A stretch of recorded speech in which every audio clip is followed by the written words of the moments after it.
Well, good morning, magandang umaga, and welcome to today's episode of My PI Dream. And this is the special Paeng Typhoon update. And you probably hear over my shoulder right here some helicopters, and I suspect this has to do with some of the emergency humanitarian relief that might be going on locally in the area. We had a lot of flooding all over this part of the Philippines, and the emergency reaction teams are probably moving in place right now.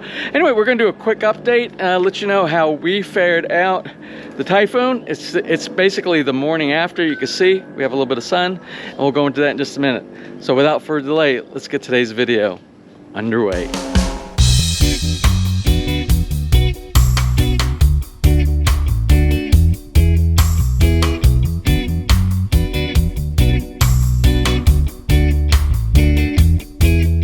As you can see back here, it's just a little bit of a mess.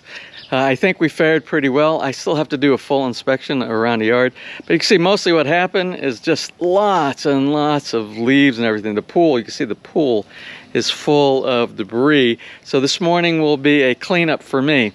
First I'll start with the pool, I think, and then maybe do a little bit of work around the yard. But I think we fared pretty well around here, considering the magnitude of the typhoon that actually went through here. Now I'm kind of out in the street right now, and I just want to show you something, an example. This is just normal debris that would normally fall during a storm like we had here, but I just want to show you the trash can.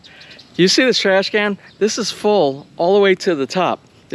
And the amount of water that you see inside there pretty much represents the amount of water that we got in one event from yesterday until this morning. Last night when I went to bed, we had about 18 and a half inches of water in a very short period of time. I'm going to say maybe around 12 or 16 hours, 18 and a half inches. And this is probably represented, this is about 20 to 24 inches of water right here from when it finally finished. Because this type of a collection method is a very good way of measuring the amount of waterfall that you have. I just want to show you that we're really fortunate that we bought a piece of property on very, very high land.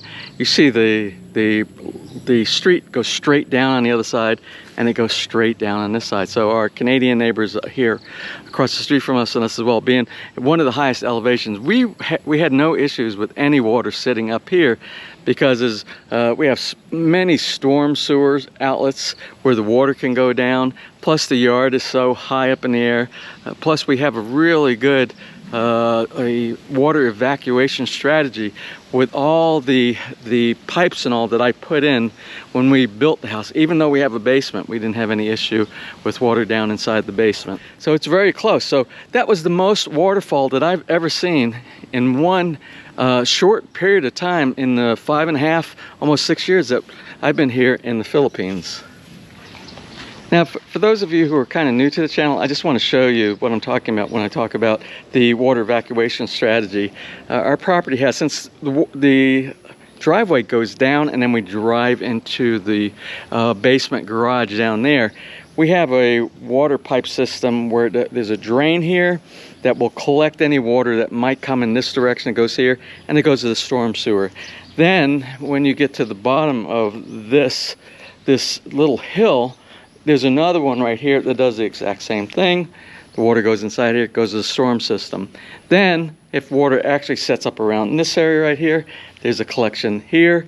And even if that one were not enough, as you go inside, if water were to make it through and go beyond the door, there's one more collection right here inside. And then even underneath the vehicle on the inside, the vehicle has a sump. There's a huge sump that can collect water in there to evacuate water there as well. So we have a really good water evacuation strategy. And by the way, underneath this pad here, where the vehicle can rest and park without going inside the garage, there's 6. I believe I have 6. It's like a French drain system that connects to this system right here. So if water starts filling up in this area underneath the ground, as it starts doing that, it will go through the pipes into this system that goes out to the storm sewer system.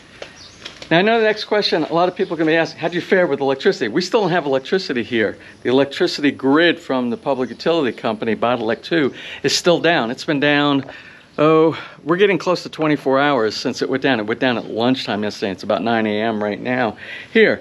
But we were lucky. We have the solar batteries and the EcoFlow backup batteries that I showed you yesterday. And they fared really well. When we exhausted all the power from the solar batteries, we switched over to the EcoFlow, and that ran us until, I think we probably ended up with about 2 hours of a brownout for us, because even the EcoFlows weren't enough to be able to keep us through the entire cycle, because we had no solar power that were charging the batteries inside the house for the solar batteries. So they exhausted really fast yesterday. So we were pretty much all day yesterday, as I showed you in yesterday's video, we were on the EcoFlow. So right now everything's doing great. We're back over onto the solar grid, and we'll go and we'll take a look at that real quick. All right, so here you can see the batteries are they were pretty much exhausted, and they're in the charging state right now. Each one of these dots on here are 20%, so we're over 20% here. This one, when it charges all the way up to 40%, it'll go over to the next dot. So we're in the process of charging. You see right now, maybe you can, maybe you cannot. I don't know how clear this is, but the solar panels are providing over 3 kilowatts of power. That's enough for the house to run everything on the house right now, while it is charging the batteries at about 2 kilowatts right now. Still nothing from the grid. The grid is down. Like I said yesterday, if the grid were up, we would see a red light up here. We're only on solar right now, but you can see we have full lights through the house. All the electricity is being powered from solar. Now here inside the generator room, these were the two that kept us going all through the night. This is the EcoFlow Delta Pro batteries that we had last night. Now they exhausted themselves. They were 100% depleted. So what I'll have to do is, once the batteries out there get fully charged, we'll go ahead and start doing the charge on here. And running this in high mode through the power that we get either from Bottleneck, our utility company, or the solar, these will charge up on the high power charging in 2-hour time, and that will carry us about 15 hours. It actually exceeded 15 hours yesterday for us, so we did really well with these two battery backups. This is the control in the battery, and this is the optional secondary battery, and you can expand to one more over here if you wanted to give you 3 times the capacity of the main unit. Now before I go outside, I just want to mention that Ness and I we kind of hung out down here most of the night during the storm, because being that the basement is underground here, we weren't hearing all of those the scary kind of noises that we heard upstairs, because it almost sounded like freight train passing by your windows. The wind was so loud, and it was like the negative and the positive pressure through the windows and everything. So it was relaxing. We had dinner right here at the tiki bar, and then we just kind of chilled out and relaxed, and we had the laptop down here, and luckily we have internet down here in the basement, so we were able to keep up and keep up with what was going on with the typhoon through the news. Also, as you can see out here inside the pavilion, everything fared really well. I mean, I probably should have. I really didn't think this typhoon was not supposed to really come through here, and we waited till the last minute. I left everything out here last night. Normally, if I know a typhoon is coming, we take all of the furniture. We bring all the furniture. We put it in the basement. All the pool furniture, we put it inside the basement. We take all the umbrellas down. We clear this area. But this came so quickly, and the direction changed so fast, we just left everything out here. But everything just got really wet. It's going to take a drying out period right here, but everything fared really good. A good thing is this is a storm shutter, and our TV is behind here, our outdoor television set, and this worked exactly as we wanted it to protect the TV. And on the back of it, you saw when we did the pavilion episode, the build of the pavilion episode, we have the stainless steel we have the stainless steel enclosure for the back of the TV, so it protected. It is a sealed environment with the exception of these vents right here, and the vents are what are used to cool inside. So this worked really well, really good design. And if you have any questions about the pavilion, how the pavilion was built, or what it takes to build the pavilion, or during the assembly, we have several episodes, a series on the pavilion build. Now I'd like to talk a little bit about what's going on the national level. The government has activated a bunch of the emergency reaction teams across the Philippines, particularly down in the Mindanao area, for search and rescue and for evacuation of people who are kind of stranded, like on their rooftops and things like that, getting those to safe locations. As well, this is kind of unusual, even here in Lipa, although not as bad as far as that goes with the flooding as in many other places, because Lipa is actually highland. That's one of the things that makes Lipa so desirable, the climate here, and the fact that we are kind of elevated, and we don't normally face flooding type of actions, but there are parts of Lipa that actually went into flooding yesterday and last night, particularly around Fernando Air Base, the Air Base region, which is probably about 5 miles from us here, I'm gonna say about 10 or 11 kilometers away from our property right here at Villa Feliz. So there's a lot of things going on.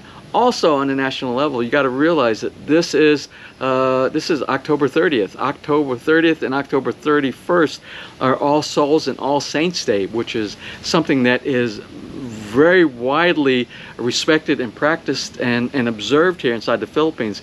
So at a time when people are trying to get families together to go to the churches and the cemeteries, they're also in the process of doing this cleanup action that they have right here. So if you have family, again, if you have family here inside the Philippines, please support them any way that you can if they've been affected by this big storm that just went through here. In any way, it doesn't matter if you send something to them or if you just send your prayers. All of those are very effective here in keeping up the spirits of people and also helping them with their day-to-day life recovering from this. Well, anyway, that's about it for today's episode. I hope you enjoyed it, and if you did and you found good information in it, please continue to watch the channel. Please give me a thumbs up, please share, and if you have not subscribed, just click on that little MyPI Dream heart in the bottom left-hand side of your screen. You'll be subscribed, and if you ring that bell, you'll be notified the next time I upload a new video. So until such time, from right here in the beautiful but sometimes typhoon crazy Philippines, you have a wonderful and blessed day.